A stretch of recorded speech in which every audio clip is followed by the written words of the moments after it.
Hey, you did it, G. How was your first and hopefully last nab and grab?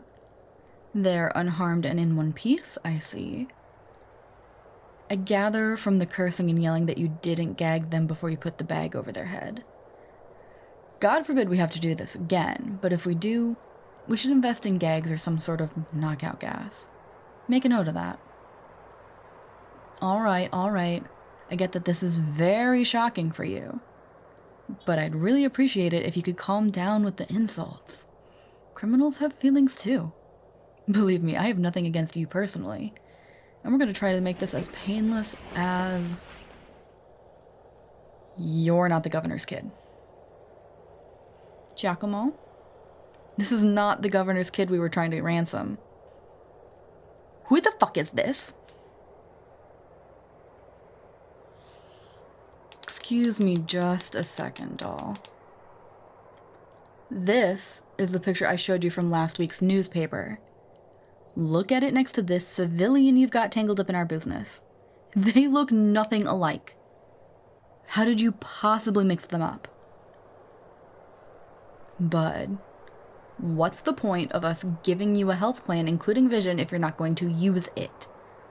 You're taking the day and going to the optometrist. Boss's orders.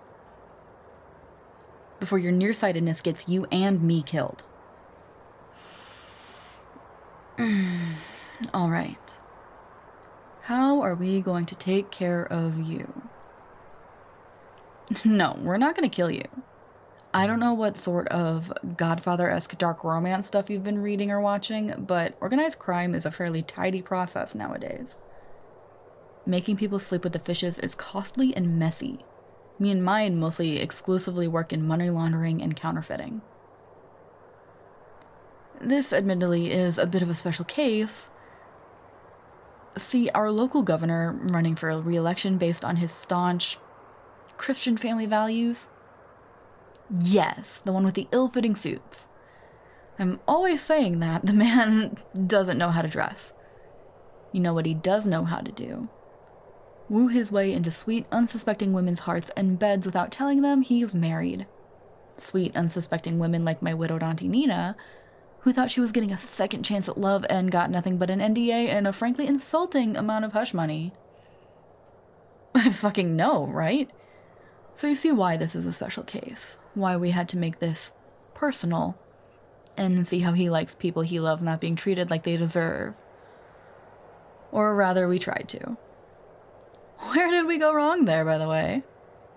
Giacomo, where were you that you managed to pick up a stray instead of doing your job? That's right. The schmuck had an event at the library. Shaking hands, kissing babies. Probably being a worse role model and reader than the drag queens he hates.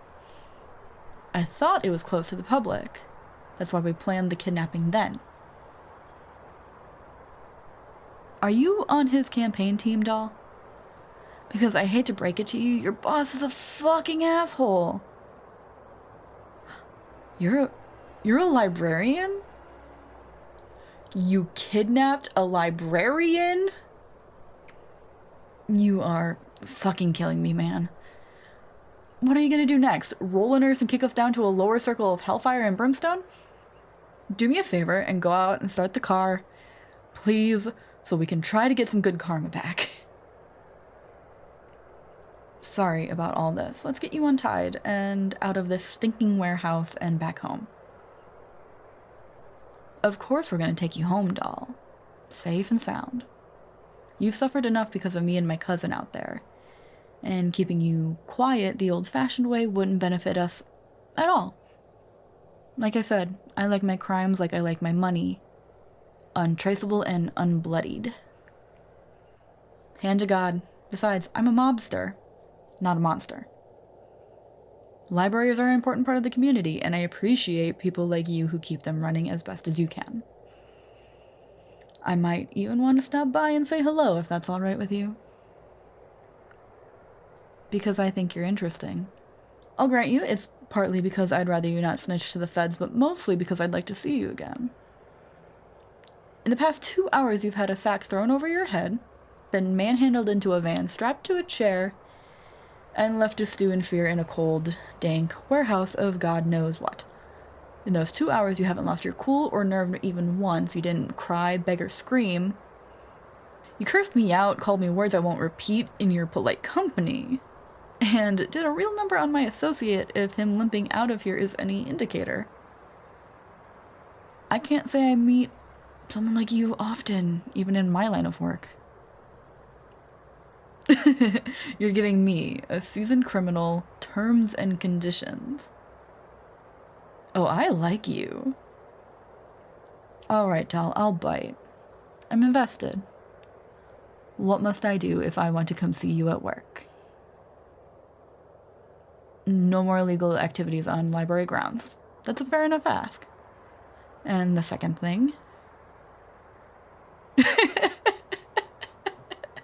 Oh, it goes without saying that I'll be the one driving you home.